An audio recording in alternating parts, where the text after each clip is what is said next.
The stagecoach rattled to a stop in front of the dusty general store, and Sarah Nelson stepped down onto the wooden boardwalk of Bozeman, Montana territory, her hands trembling despite her best efforts to appear calm. She had traveled over 2,000 miles with nothing but a battered carpet bag, a few dollars sewn into her hem, and a letter that had changed everything. The afternoon sun beat down mercilessly in the summer of 1883, and she could feel the curious stares of passers-by boring into her back as she smoothed down her worn traveling dress. She had rehearsed 100 different speeches during the long journey from Boston, each one preparing her for the inevitable rejection that would come when she explained who she was and why she had come. The letter in her reticule felt like it weighed 1,000 pounds. It had arrived 3 months ago, written in a stranger's careful handwriting, informing her that her father, a man she had never known, had passed away. More shocking still was the revelation that he owned a ranch outside of Bozeman and that she was his only heir. But the letter also contained warnings about her half-brother, Owen Dawson, who had been running the ranch for years and would likely contest her claim.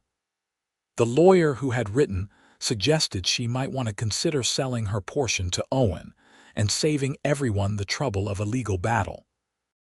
Sarah had no intention of causing trouble. She knew what it was like to be an unwanted complication in someone's life. Her mother had died when Sarah was 16, taking with her the truth about Sarah's father until her final moments. All Sarah wanted was to see the place where her father had lived, perhaps understand why he had never acknowledged her, and then she would leave. She expected nothing from Owen Dawson except perhaps a few cold words before he sent her on her way. The directions she had been given led her to the edge of town where a horse trader operated.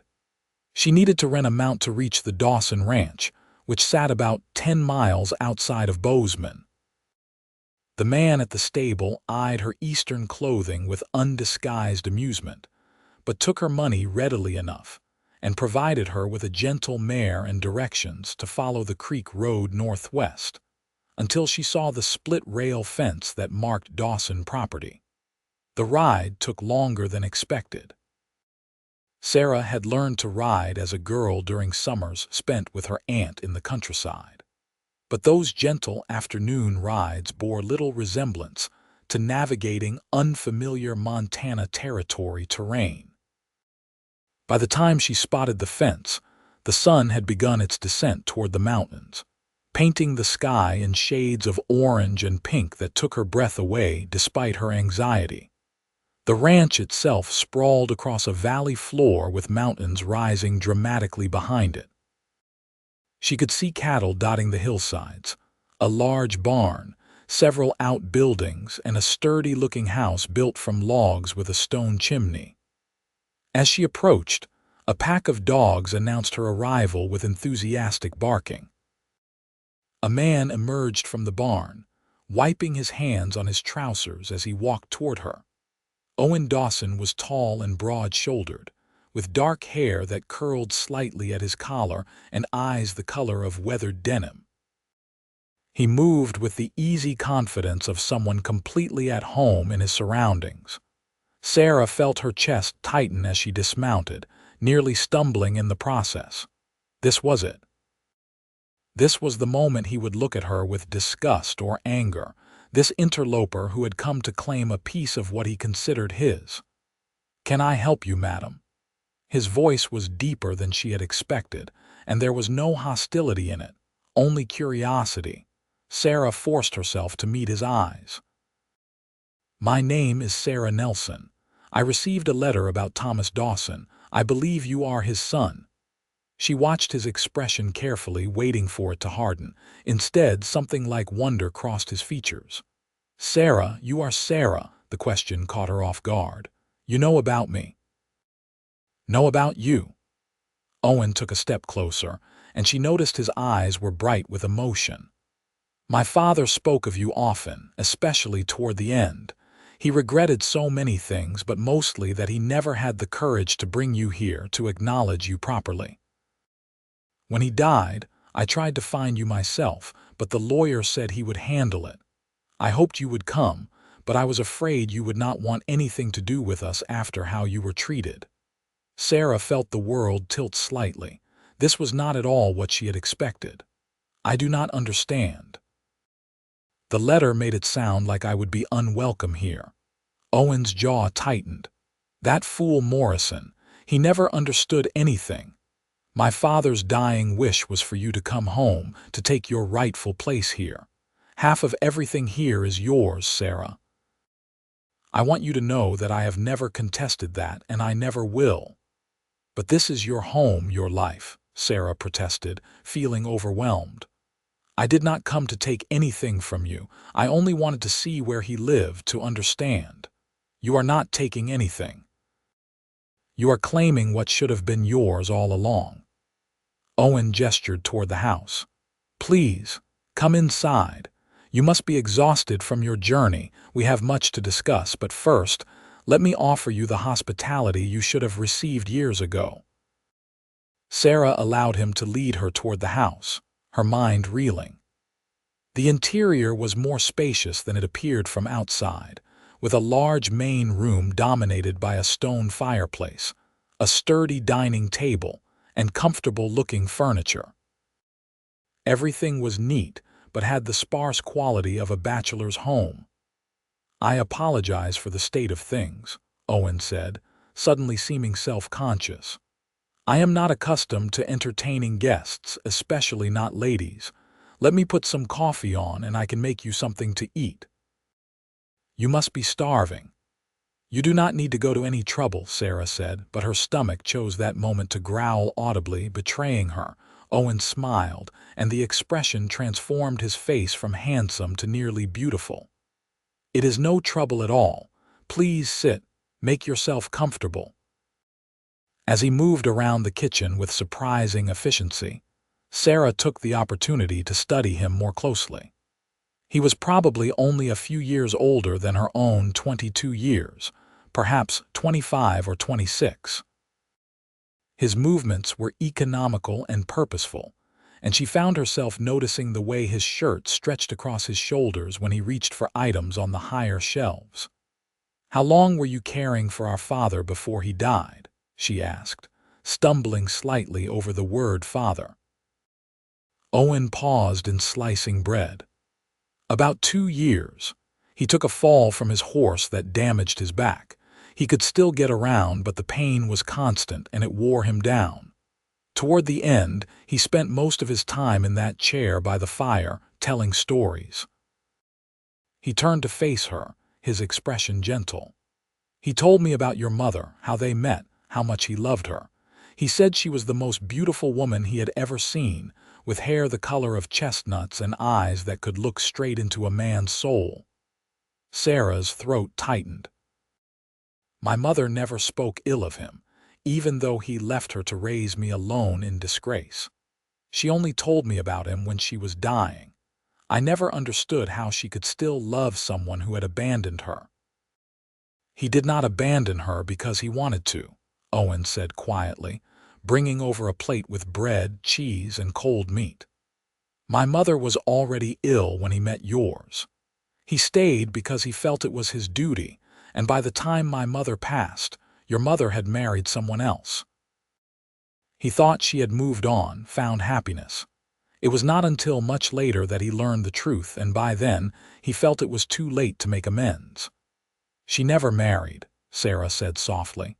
"She told people she was a widow to protect me from the worst of the gossip, but there was no husband. She worked as a seamstress and took in laundry.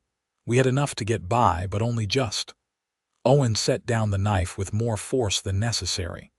"If he had known, things would have been different. I believe that with all my heart. He was a good man, Sarah. Flawed, certainly, but good." They talked long into the evening, the conversation flowing with surprising ease. Owen told her about growing up on the ranch, about learning to rope and ride before he could properly raid. He spoke of his mother with affection, but admitted that his memories of her were few, as she had died when he was only 7. Sarah shared stories of Boston, of the life she had built there working as a teacher at a girls' school, of the small apartment she had shared with her mother and the garden they had tended on the roof. "You gave up your position to come here?" Owen asked, concern evident in his voice. "I did not give it up entirely. I took a leave of absence. The headmistress was understanding." Sarah did not mention that the headmistress had been understanding mainly because she expected Sarah never to return, another scandal-touched woman disappearing into the West. "You could stay," Owen said suddenly. "This is your home now if you want it. I know it must seem rough compared to Boston, but the ranch is prosperous. We have good grazing land, strong cattle. There is room for both of us here, more than room. I could build you your own house if you would prefer privacy, or you could take the big bedroom upstairs. I have been sleeping in the small room anyway." Sarah studied his face in the lamplight, searching for any sign of obligation or resentment. She found none. "Why are you being so kind to me?" "You do not know me. For all you know, I could be here to cause trouble, to try to take everything from you." "You are my sister," Owen said simply. "The only family I have left in this world. That means something to me. And even if we were not related, I like to think I would still offer hospitality to a woman who had traveled so far with such courage." "I am not brave," Sarah confessed. "I was terrified the entire journey. I expected you to hate me. I could never hate you." The conviction in his voice made her believe him. "Stay, Sarah, at least for a while. Give Montana Territory a chance. Give me a chance to show you that you have a home here." That night, Sarah lay in the big bedroom upstairs, staring at the wooden beams of the ceiling and listening to the unfamiliar sounds of the ranch. Somewhere outside, a horse whinnied. The wind whispered through the pine trees. And downstairs, she could hear Owen moving quietly around, banking the fire and checking the locks. She had expected rejection, hostility, perhaps even violence. Instead, she had found a brother who welcomed her with open arms and an open heart, who seemed genuinely happy that she had come. The following days passed in a blur of new experiences. Owen insisted on teaching her about the ranch, starting with the basics. He showed her the barn where they kept the horses used for daily work, introducing her to each animal by name and personality. There was Thunder, a temperamental stallion that only Owen could ride. Buttercup, a sweet-natured mare perfect for beginners. Jackson and Lee, the matched pair of draft horses used for heavy hauling. "We have about 300 head of cattle right now," Owen explained as they rode out to check on the herd. "Come fall, we will drive them to the railhead in Billings. It is hard work, but it pays well. We also sell horses. I have been building up our breeding stock, focusing on animals with good temperaments and strong builds." Sarah listened, fascinated despite herself. Owen was clearly knowledgeable and passionate about ranching. He explained things patiently, never making her feel foolish for her ignorance. When she expressed interest in learning to rope, he spent an entire afternoon teaching her the basics, laughing good-naturedly when her throws went wild. "You have good instincts," he said, adjusting her grip on the rope. "See how you are anticipating the movement. That is exactly right. Just give it more time." His hands on hers were calloused and warm, and Sarah felt an unexpected flutter in her stomach before firmly reminding herself that Owen was her brother. Half-brother, technically, but still. Such thoughts were entirely inappropriate. On her 5th day at the ranch, Owen announced they were going into town for supplies. "I need to introduce you properly," he said. "Let people know you are here to stay." "I have not decided if I am staying," Sarah protested, but Owen just smiled. "Then let them know you are here for an extended visit. Either way, You will need proper clothes. Those Boston dresses are beautiful, but they are not practical for ranch life. In town, Sarah found herself the object of intense curiosity.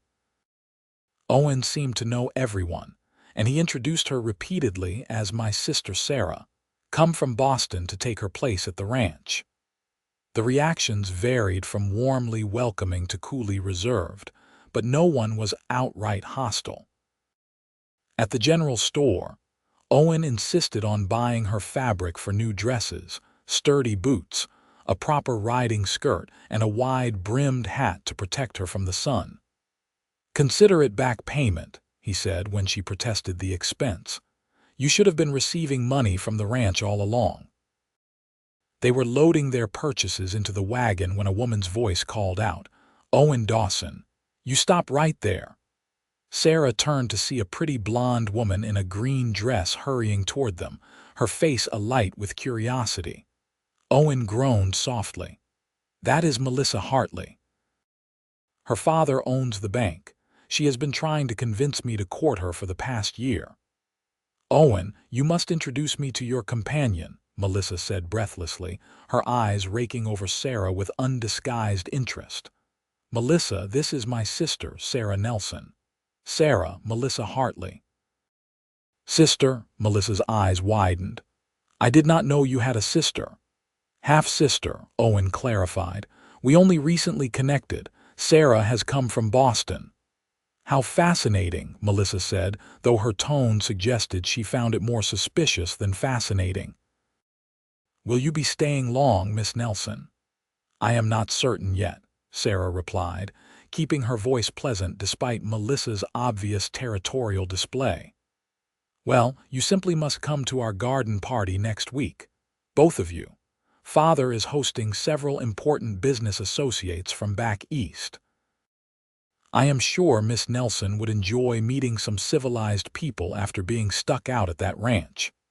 Melissa directed this last part at Sarah with a smile that did not reach her eyes. "We would be delighted," Owen said before Sarah could decline. After Melissa had swept away, he added quietly, "I apologize for accepting on your behalf, but refusing would have caused more trouble than attending. Melissa's father has significant influence in these parts." "It is fine," Sarah assured him, though the thought of navigating a social gathering where she would undoubtedly be the subject of gossip filled her with dread. The evening of the garden party arrived too quickly. Sarah wore one of her nicer Boston dresses, a soft blue silk that brought out her eyes. She had arranged her chestnut hair in an elegant twist, and when she came downstairs, Owen actually stopped mid-stride. "You look beautiful," he said, then seemed to catch himself. "I mean, very presentable." "Appropriate for the occasion." Sarah laughed at his discomfort. "Thank you. You look quite handsome yourself." And he did. Owen had traded his usual work clothes for a dark suit that emphasized his broad shoulders and lean build. His hair was neatly combed and he had shaved carefully. Several women at the party would undoubtedly swoon, Sarah thought with amusement. The Hartley residence was the grandest house in Bozeman, a two-story affair with actual glass windows and a wraparound porch. The garden party was held in the spacious backyard, where lanterns had been strung between the trees and tables laden with food had been set up. There were perhaps 30 guests, a mix of local ranchers and business people along with the Eastern visitors Melissa had mentioned. Sarah found herself immediately separated from Owen, swept into a circle of women who peppered her with questions about Boston fashion and society. She answered politely, all while keeping track of Owen's location. He had been cornered by Melissa and her father, and from his expression, the conversation was not going well. "Your brother is quite the catch," one of the women, Mrs. Patterson, said with a knowing smile. "Half the unmarried women in the territory have set their caps for him." Melissa Hartley has been particularly determined. Owen has been focused on building up the ranch, Sarah replied diplomatically.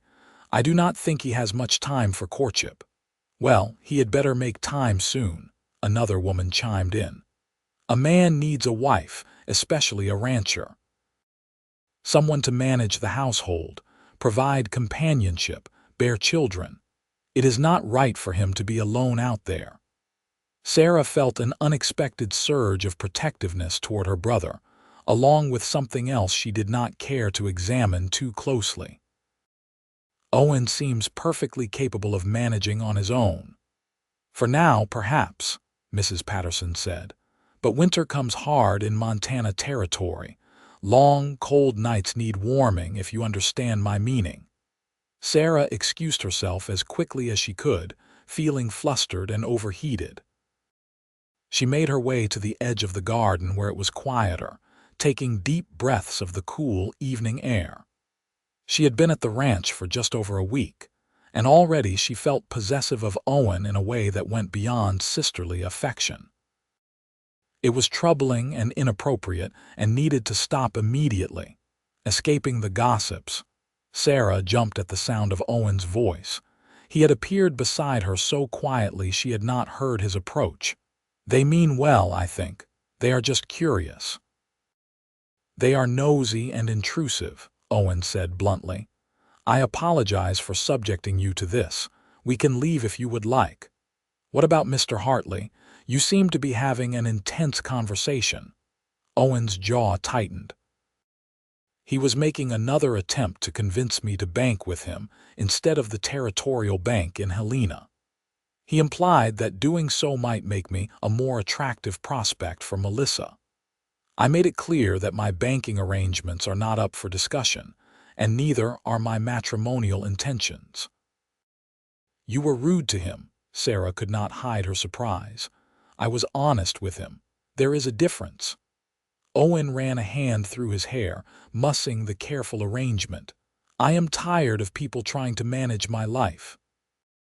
You are the first person in years who has wanted nothing from me except perhaps to understand our father. Do you know how refreshing that is? Sarah's heart clenched. I imagine it must be lonely, having people always wanting something from you. It is, Owen admitted quietly. Very lonely. They stood together in comfortable silence, watching the party continue without them. Someone had started playing a fiddle and couples were beginning to dance. Sarah found herself swaying slightly to the music without conscious thought. Would you like to dance? Owen asked suddenly. Here. People will see. Let them see. You are my sister. There is nothing inappropriate about a man dancing with his sister at a social gathering. But when Owen took her hand and led her to join the other dancers, when he placed his other hand on her waist and they began to move together to the music, it did not feel sisterly at all. Sarah was intensely aware of everywhere they touched, of the way Owen was looking at her, of the warmth spreading through her entire body. You dance well, Owen said, his voice slightly rough. You sound surprised. I suppose I assumed all you Boston ladies danced well. I am the one who should be apologizing for trampling your toes. You have not trampled anything. You are quite graceful for such a large man. Large? Owen looked genuinely offended and Sarah laughed. Tall, I mean. Broad, substantial. Take your pick of adjectives. The song ended, but they remained standing close together, neither seeming willing to break the connection. Around them, other couples were changing partners, but Owen and Sarah stayed still, looking at each other. This is going to sound strange, Owen said finally, but I have to tell you something. I need to be honest with you, even though I know it will likely mean you will leave. Sarah's stomach dropped. What is it? You are not my sister. The words hung between them like a thunderclap. Sarah stared at him, trying to process what he had just said. I do not understand. The letter said, Thomas Dawson was my father, but he was not yours, Owen said quickly, urgently, as though afraid she would run before he could explain. Your father was a man named Samuel Nelson, a lawyer in Boston. Your mother met Thomas Dawson after your father died. They had a brief relationship, but you were already born by then. My father came to love you as his own, loved your mother desperately, but you were never his biological child. Sarah felt as though the ground had disappeared beneath her feet. Why would he claim me in his will if I was not his daughter? Because he considered you his daughter in every way that mattered. He wanted you to have what should have been yours if he had married your mother, if he had been brave enough to claim both of you publicly. When I realized the lawyer had written to you implying you were my half-sister, I should have corrected the misunderstanding immediately, but I was afraid you would not come if you knew the truth. And then when you arrived, you seemed so fragile, so prepared for rejection, I could not bear to tell you right away. I told myself I would wait until you were settled, until you felt safe, but the truth is I was a coward. I do not understand any of this, Sarah said, her voice shaking. Why are you telling me now? Owen took a deep breath. Because the way I feel about you is not remotely brotherly, and I cannot keep pretending otherwise.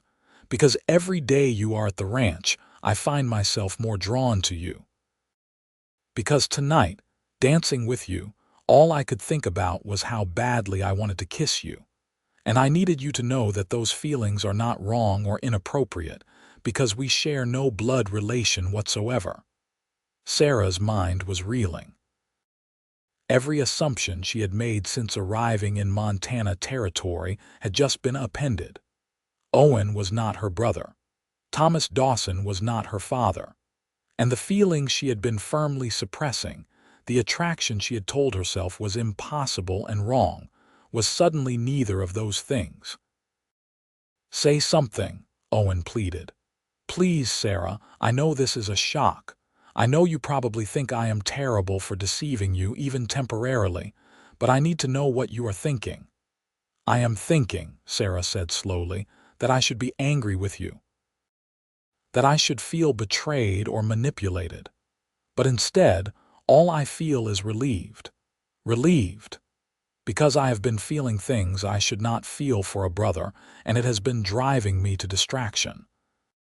When you touch my hand to adjust my rope grip, when you smile at me across the dinner table, when I hear you moving around downstairs at night, I think thoughts that are entirely inappropriate for a sister to think about a brother. Owen's eyes darkened. What kind of thoughts? The kind I should not be discussing at a garden party, Sarah said, feeling heat rise to her cheeks. Owen took her hand. Come with me. He led her away from the party, through a side gate and down a quiet street.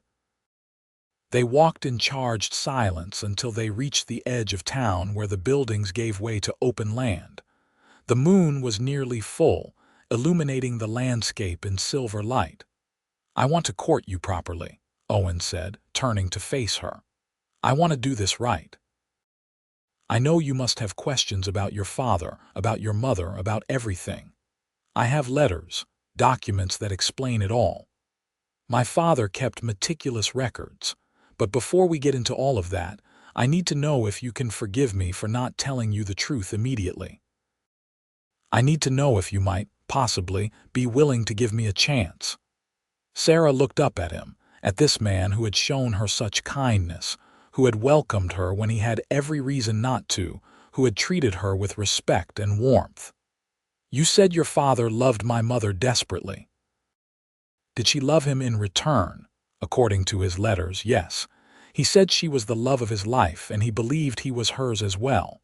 They could not be together for many reasons, but the love was real. My mother never stopped loving him, Sarah said softly. She kept a small portrait of him hidden away. I found it after she died. On the back, she had written my heart always. I did not understand it at the time, but now I think I do. Do you believe in that kind of love? Owen asked. The kind that lasts even when circumstances tear people apart. I want to, Sarah admitted. I have always wanted to believe that such love is possible. But I have also seen what happens when love is not enough, when duty and propriety and fear get in the way. My mother died never having been properly acknowledged by the man she loved. I do not want that kind of life. I am not asking you to hide, Owen said fiercely. I am not asking you to be my secret or my shame. If you agree to let me court you, everyone will know. I will shout it from the rooftops if that is what it takes. You will be respected and honored, I swear it. We barely know each other, Sarah pointed out, even as her heart was screaming at her to stop being practical and just say yes. Then let us get to know each other. Stay at the ranch. Not as my sister, but as yourself, Sarah Nelson. Let me show you Montana territory. Let me show you what life could be like here. And if, at the end of it, you decide you want to return to Boston, I will personally escort you and make sure you are settled safely. But at least give us a chance. Sarah thought about her life in Boston, the small apartment, the girls' school where she taught basic lessons to privileged children who would never truly need the education she provided, the carefully maintained respectability that could never quite erase the whispers about her origins. And she thought about the past week and a half, about the wide open spaces and the mountains rising majestically in the distance, about Owen's smile and the way he looked at her like she was something precious. I would like that, she said finally. I would like to stay and see what might be possible between us. Owen's face transformed with joy. You mean it. You are not just saying it to be kind. I mean it. And then, because life was short and love was precious, and she had spent too many years being careful, Sarah reached up and pulled Owen down to kiss her. It was not a tentative first kiss. It was heat and hunger and relief, all the tension of the past days finally finding release. Owen's arms came around her, pulling her close, and Sarah melted into him, into the solid warmth of his body and the rightness of being held. They kissed until they were both breathless, until the world had narrowed to just the two of them and this perfect moment. When they finally broke apart, Owen rested his forehead against hers. I have wanted to do that since the moment you stepped down from that horse at my ranch. You certainly waited long enough, Sarah teased. I am an idiot, Owen agreed cheerfully, but I am your idiot if you will have me. They made their way back to the party, but everything had changed. They no longer touched with careful propriety, but with the easy affection of a courting couple. When Melissa Hartley approached them with barely concealed hostility, Owen simply smiled and said, Melissa, I wanted you to be among the first to know that I am courting Sarah. I hope you will wish us well. The look on Melissa's face was almost worth the discomfort of the entire evening. Almost. The ride back to the ranch was quiet but comfortable. Sarah leaned against Owen's shoulder in the wagon, watching the stars wheel overhead. Tell me about my real father, she said finally. Tell me about Samuel Nelson. He was a good man from what my father wrote. A respected lawyer, passionate about justice. He died in a carriage accident when you were only a few months old. Your mother was devastated. She met my father about a year later at a social function. He was in Boston on business. They fell in love quickly, but he was already married and she had you to think about. They parted ways, believing it was the right thing to do. But they stayed in contact, through letters, yes. Not frequently, just enough to know how the other was doing. When my mother died, my father wanted to go to your mother, but by then she had invented the story about being a widow and was trying to protect you from scandal. She asked him not to come, and he honored her wishes, even though it broke his heart. Sarah absorbed this, piecing together a story of love and loss and sacrifice. They were both fools, she said finally. Probably, Owen agreed. But they were fools who loved well, even if they loved poorly. Their mistakes brought you into my life, so I cannot bring myself to condemn them too harshly. Over the following weeks, Owen courted Sarah with a single-minded determination that was both flattering and slightly overwhelming. He brought her wildflowers every morning, took her on long rides to show her the most beautiful parts of the ranch, taught her to fish in the creek, and to identify different types of cattle. They talked for hours about everything and nothing, discovering shared opinions and friendly disagreements in equal measure. Sarah found herself falling more deeply in love with each passing day. Not just with Owen, though he was certainly the primary focus, but with the land itself. She loved the way the mountains turned purple at sunset, the sound of the wind through the grass, the satisfaction of hard work followed by a good meal.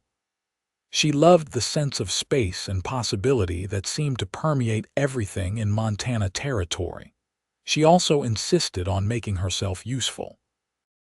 Owen protested that she was a guest and an heiress, not a ranch hand, but Sarah was having none of it. "I cannot simply sit around being decorative," she informed him. "I need purpose. Teach me how to help properly." So Owen taught her to manage the household accounts, to preserve food for the winter, to tend the vegetable garden that had been sadly neglected since his father's death. He showed her how to care for the chickens and collect eggs, how to churn butter and bake bread in the cast iron stove.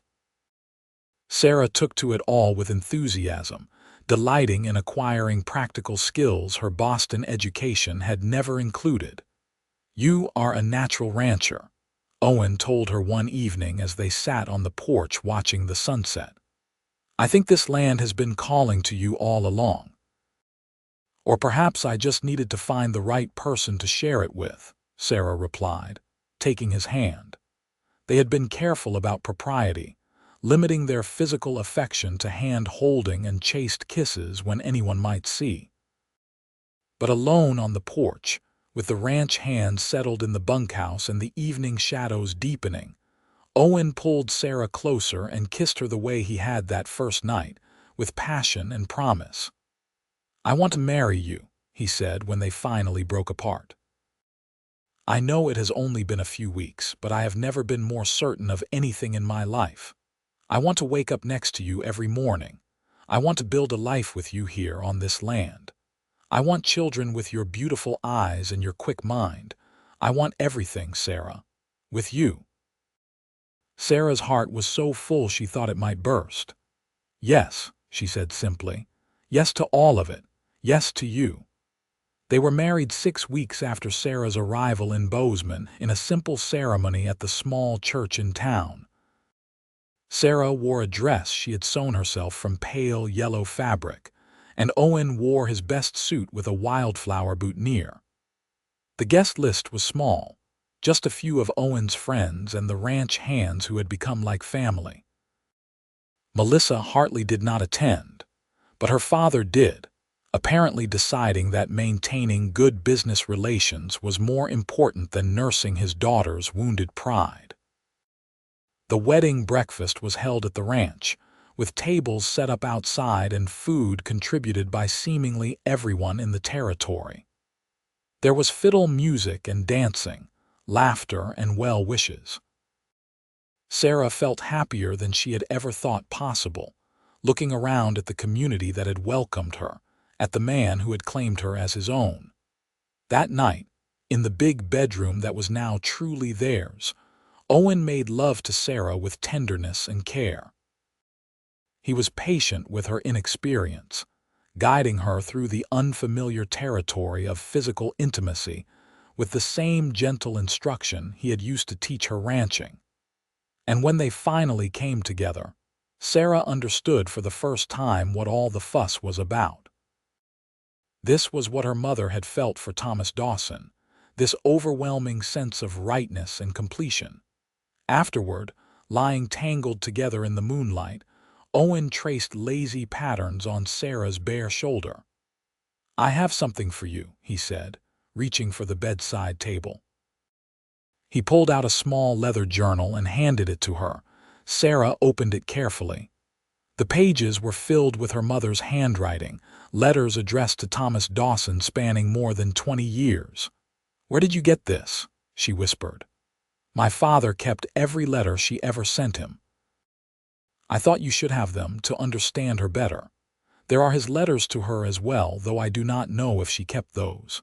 "She did," Sarah said, tears streaming down her face. "They were in a box under her bed. I did not read them after she died." It felt like an invasion of her privacy. But perhaps now, perhaps together we could read them and understand what they had. "I would like that," Owen said, pulling her close. "We can honor them by being brave enough to choose love the way they should have been." The first year of their marriage was not without challenges.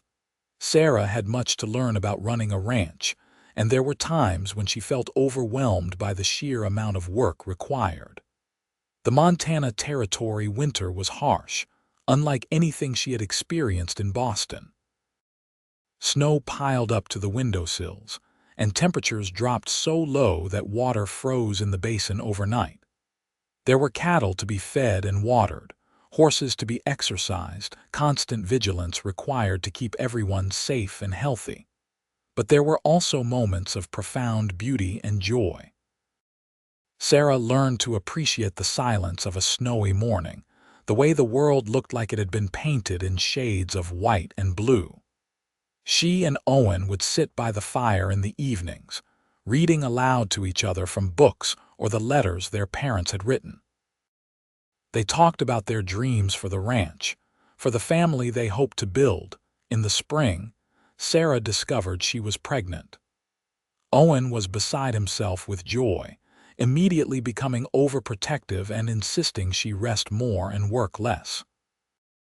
Sarah tolerated this for about a week before putting her foot down.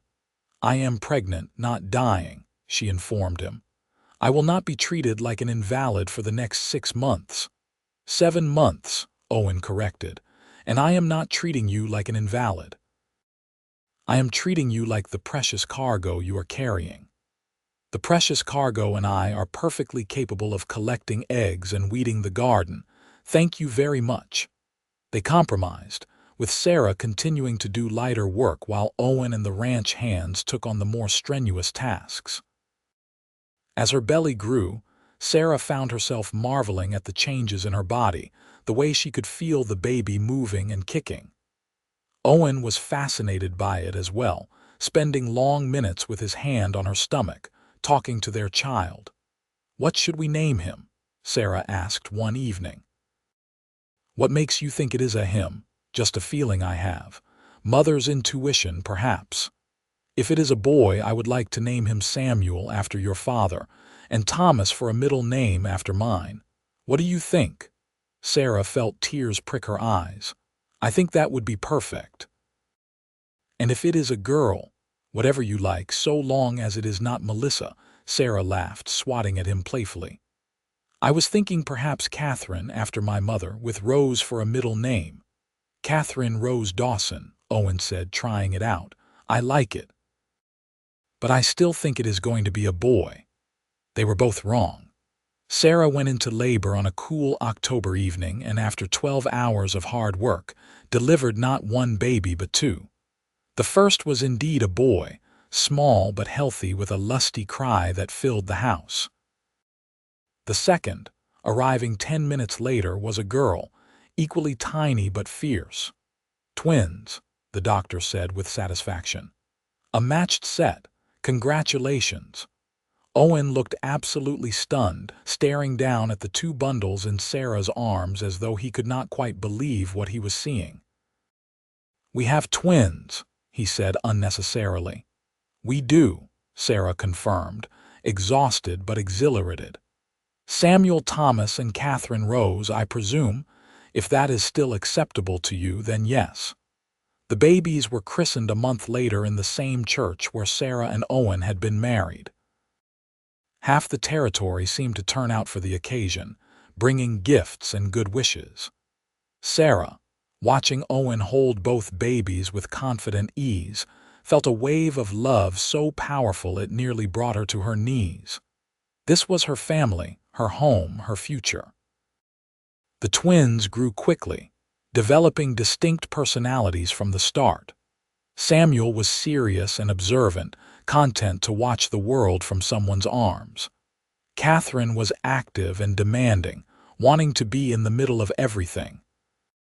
Sarah and Owen adjusted to the chaos of caring for two infants, taking turns with night feedings and changes, supporting each other through the exhaustion and occasional frustration. "I do not know how my mother managed alone with just me," Sarah said one night after a particularly difficult evening with both babies crying inconsolably. "She was strong, like you are strong," Owen said, taking Catherine from her arms. "But she should not have had to manage alone. I am grateful every day that you do not have to, that we are in this together." "As am I," Sarah said, meaning it with every fiber of her being. As the twins grew into toddlers and then children, the ranch prospered. Owen's careful breeding program produced horses that were in high demand throughout the territory. The cattle herd expanded, and they hired additional ranch hands to help manage it all. Sarah proved to have a head for business, taking over the financial management and negotiating prices with buyers that left even Owen impressed. "You are a fearsome woman when it comes to money," he told her after she had driven a particularly hard bargain on a sale of horses. "I learned from necessity," Sarah replied. "My mother taught me never to accept less than what something is worth, whether that is goods or self-respect." When the twins were 5, Sarah became pregnant again. This time, she carried only one baby, a boy they named Oliver James after Owen's middle name. He was followed 2 years later by another boy, Henry, and then 3 years after that by a girl they named Grace. The house that had once seemed so spacious now felt full to bursting with the sounds of children playing, arguing, laughing. Sarah could not imagine it any other way. She loved watching Owen with their children, seeing him teach Samuel to rope the way he had once taught her, or reading to Catherine and Grace before bed, or playing rough and tumble games with Oliver and Henry. The years passed in a blur of seasons and milestones. Samuel grew tall like his father, with a serious demeanor that made him seem older than his years. Catherine inherited Sarah's quick wit and Owen's fearlessness, a combination that led to many adventures and occasional scrapes. Oliver was the peacemaker, always trying to smooth things over when his siblings fought. Henry was the dreamer, happiest when he could slip away with a book. And Grace, the baby, charmed everyone she met with her sunny disposition. When Sarah was 35, she and Owen celebrated their 13th wedding anniversary. The children had been farmed out to friends for the night, giving them a rare evening alone. They sat on the porch as they had so many times before, watching the sun set over the mountains. "Do you ever regret it?" Owen asked quietly. "Giving up Boston, the life you had there?" Sarah considered the question seriously as it deserved. "Sometimes I wonder what might have been if I had made different choices. But regret? Never. This life, this family, it is everything I never knew I wanted, everything I needed." "I think about that day you arrived," Owen said. "How you looked so scared and determined all at once. How you expected the worst from me, and I knew within minutes that I wanted to give you the best of everything instead. I thank God every day that you took a chance on me, on us." "I arrived expecting rejection," Sarah said softly, "and you welcomed me with open arms and an open heart. You gave me a home, Owen. Not just this ranch, but a real home, a place where I belonged completely. How could I ever regret that?" They sat in comfortable silence, hands clasped, watching as the sky turned from orange to pink to purple. Somewhere in the distance, a coyote howled. The horses whinnied in response. It was the soundtrack of their life, familiar and beloved. "We should think about expanding the house," Owen said eventually. "Samuel is getting too old to share a room with his brothers, and Catherine complains constantly about having to room with Grace." "Catherine complains about everything lately," Sarah said with a laugh. She is 13 and convinced that every inconvenience is a personal tragedy. She is exactly like you were at that age, I imagine. I was nothing like that, Sarah protested, though she was smiling. I was quiet and obedient and never caused anyone a moment's worry. Owen laughed outright at that. If you say so, my dear. They did expand the house, adding 2 new bedrooms and a larger kitchen. The construction took most of the summer, with Sarah overseeing the work while Owen managed the ranch. By fall, they had a home that could comfortably accommodate their growing family and the occasional guest. The children grew up surrounded by love and land, learning the value of hard work and the importance of family. Samuel took to ranching naturally, often accompanying Owen on the long cattle drives to Billings. Catherine proved to have her mother's head for numbers, helping Sarah with the accounts as soon as she was old enough.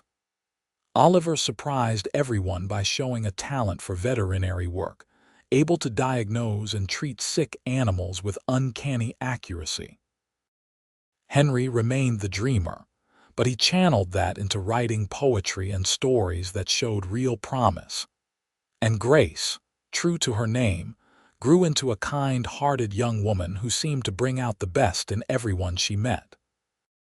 When Sarah was 41, her son Samuel, now 19, announced his intention to marry a neighboring rancher's daughter, a sensible girl named Emma who had been his friend since childhood. Sarah and Owen approved the match wholeheartedly, and the wedding was held at the ranch with all the celebration such an occasion deserved. "I cannot believe our baby is getting married," Sarah said to Owen the night before the wedding, watching as Samuel and Emma danced together at the rehearsal dinner. "He is not a baby anymore. He is a man, and a fine one at that. We raised him well. We did not we?" Sarah felt a surge of pride mixed with bittersweetness. Her children were growing up, starting lives of their own. It was what she had wanted for them, what every parent wanted, but it still felt like a small loss. "We have 4 more to go," Owen reminded her.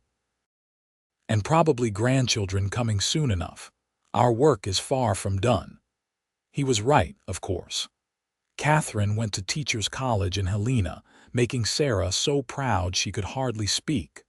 Oliver apprenticed with the territorial veterinarian, learning everything he could about animal medicine. Henry's writing was published in a San Francisco magazine, bringing recognition and a small amount of money. And Grace, at 14, was already showing signs of the strong woman she would become. Through it all, Sarah and Owen's love remained constant. They still sat on the porch in the evenings, still read to each other before bed, still found time to steal kisses in the barn or during quiet moments in the house. The passion had mellowed into something deeper and more enduring, a partnership built on mutual respect, shared dreams, and unwavering commitment. When Montana became a state in 1889, Sarah and Owen traveled to Helena for the celebration. It was strange to see the city so built up, so civilized compared to the rough territory they had known.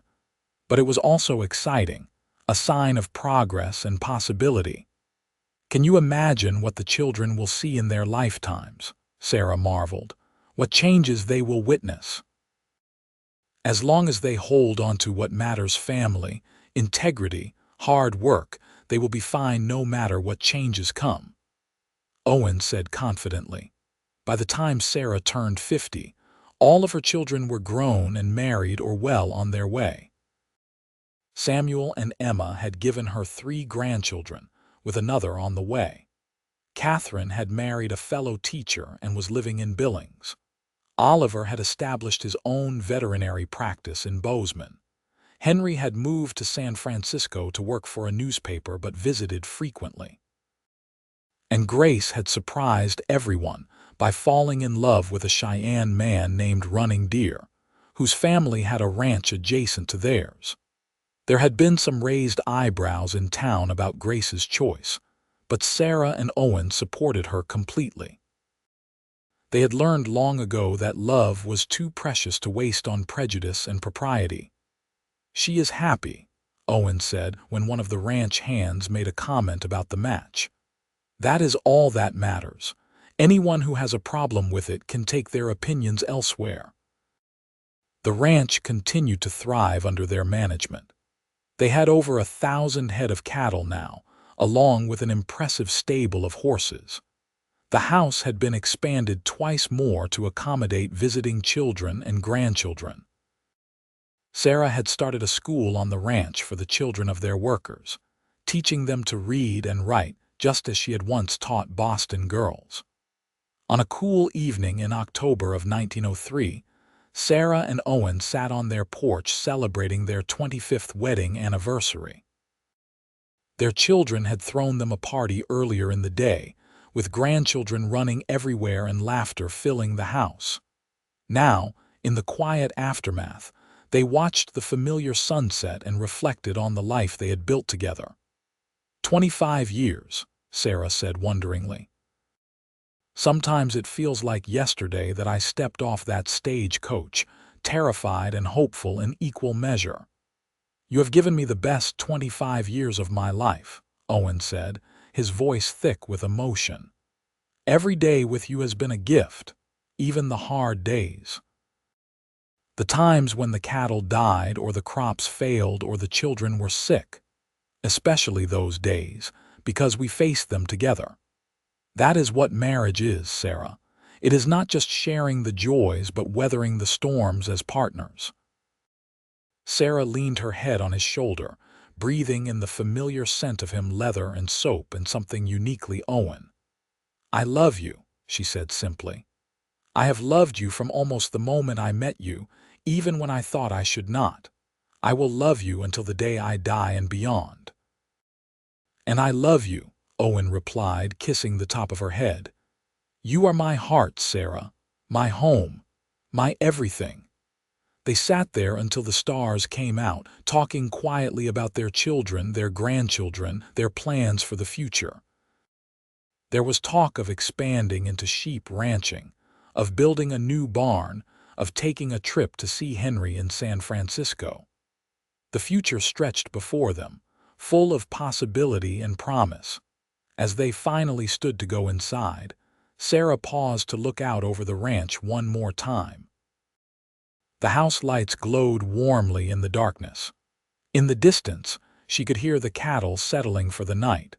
The mountains rose like sentinels against the star-filled sky. This was home, truly and completely. Not because of the land, though she loved it fiercely, but because of the man beside her and the family they had created together. Owen took her hand, intertwining their fingers as naturally as breathing. "Ready to go in, Mrs. Dawson? Ready, Mr. Dawson?" They walked inside together, closing the door on another day in their life together. A life that had started with a leap of faith, with a woman expecting rejection finding instead acceptance and love. A life that had been challenged and tested but never broken. A life built on open arms and open hearts, on the courage to love and the wisdom to cherish that love every single day. The years continued to pass, bringing both joys and sorrows as years do. Owen's health began to decline when he reached his 60s, the hard work of ranching taking its toll on his body. But he remained active and engaged, unable to fully retire even when Sarah begged him to take it easier. Samuel had taken over the daily running of the ranch, but Owen still insisted on being involved in major decisions. Sarah, meanwhile, found new purpose in her grandchildren. She had 15 at last count, with more likely on the way. She taught them to read and to appreciate the land, told them stories about their grandparents and great-grandparents, instilled in them the values that she and Owen held dear. She watched with satisfaction as they grew into good, kind people who would carry the Dawson legacy forward. When Owen turned 68, he finally admitted that it might be time to slow down. He and Sarah took that trip to San Francisco to visit Henry, marveling at the cable cars and the bustling waterfront. They spent a month there, enjoying the city but ultimately glad to return to Montana and the ranch that was their true home. "There is nowhere else I would rather be," Owen said as they drove up to the house, seeing Samuel and his family waiting to welcome them back. "This is where I belong. With you, with our family on this land." "Then this is where we will stay," Sarah agreed, feeling the same bone-deep certainty. They celebrated their 40th wedding anniversary surrounded by children, grandchildren, and even a few great-grandchildren. The party was enormous, with people coming from all over Montana to celebrate the couple who had become something of a legend in the territory. The former Boston schoolteacher and the cowboy who had welcomed her, who had built a ranching empire and a family dynasty, who exemplified what it meant to love truly and completely. As Sarah looked around at the gathering, at the children and grandchildren who bore her features and Owen's, at the ranch that had grown and prospered beyond anything she could have imagined, at the community that had embraced her all those years ago, she felt overwhelmed with gratitude. She had arrived in Montana territory expecting rejection, prepared for the worst. Instead, she had found everything she had ever needed, and so much she had never known to want. Owen found her standing alone for a moment, watching the celebration. He slipped his arm around her waist, pulling her close. "What are you thinking about? About how lucky I am, how blessed we have been." "Luck had nothing to do with it," Owen said firmly. "We worked for this, Sarah. We chose each other every single day for 40 years. We built this together with our own hands and hearts." "You are right," Sarah agreed. "We did, and I would do it all again in a heartbeat." "As would I, my love, as would I." When Owen passed away peacefully in his sleep at the age of 73, Sarah felt as though part of her soul had been ripped away. They had been together for nearly 50 years, partners in every sense of the word. The grief was overwhelming, a physical pain that made it hard to breathe. But she was surrounded by love, by children who cared for her, grandchildren who needed her, great-grandchildren who reminded her that life continued even in the face of loss. She found comfort in the land, in walking the paths she and Owen had walked together, in sitting on the porch where they had spent so many evenings. She read through the letters from their parents, finding parallels in those long-ago love stories to her own. She wrote her own story, wanting her descendants to know how it had all begun, how a terrified woman from Boston had found love and home with a cowboy in Montana. Sarah lived another 8 years, remaining sharp and active until the very end. She passed away in the same bedroom where she had first made love to Owen, surrounded by family and at peace with her life. Her final words were reported to be, "Tell Owen I am coming home." She was buried next to Owen in the small cemetery on a hill overlooking the ranch. The headstone reads simply, "Sarah Nelson Dawson, 1861–1936. Beloved wife, mother, grandmother. She came expecting rejection and found love instead." The ranch continued to be run by the Dawson family for generations to come. Samuel's descendants and Catherine's, Oliver's and Henry's and Grace's, all maintained connections to the land that Sarah and Owen had built together. The story of how it all began, of the woman from Boston and the cowboy who welcomed her with open arms and an open heart, became family legend, told and retold to each new generation. They spoke of the courage it took for Sarah to travel across the country to an unknown future. They marveled at Owen's kindness in welcoming a stranger and his wisdom in recognizing love when it appeared. They honored the love that had sustained them through decades of hard work, challenges, joys, and sorrows. And they strived to live up to the example set by those two people who had understood that family was not just about blood but about choice, about opening your heart and your home to love in whatever form it took. The legacy of Sarah and Owen Dawson lived on not just in the land they had cultivated or the family they had raised, but in the values they had embodied and passed down. Work hard, love fiercely, welcome others with open arms, build something that will last. And above all, have the courage to take chances on love, especially when it seems impossible.